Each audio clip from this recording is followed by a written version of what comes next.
Hello दोस्तों, good morning. Salary आती है पर लेकिन महीने के आखिरी तारीख में रुपये कहाँ जाता है पता नहीं चलता।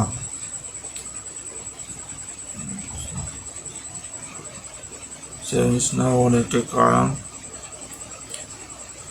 फ्यूचर गोल पूरे नहीं होते हैं।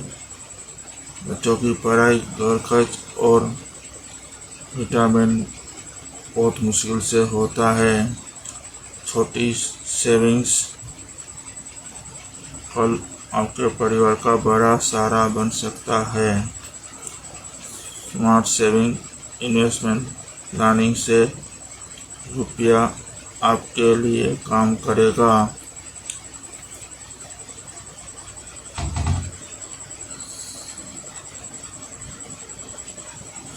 स्मार्ट सेविंग्स और इन्वेस्टमेंट प्लानिंग के लिए अभी फॉलो करें। बायो में लिंक है, वो फिल करें। कमेंट में डन लिखें।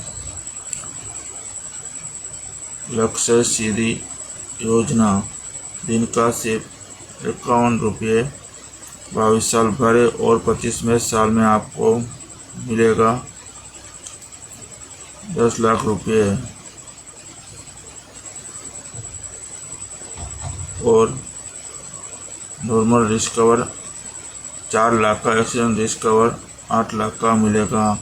मेरे यूट्यूब वीडियो देख रहे यूट्यूब में और सब्सक्राइब करना और बेल आइकन को दबाना। मैं अगले नोटिफिकेशन के लिए आपको सजेस्ट करूँगा।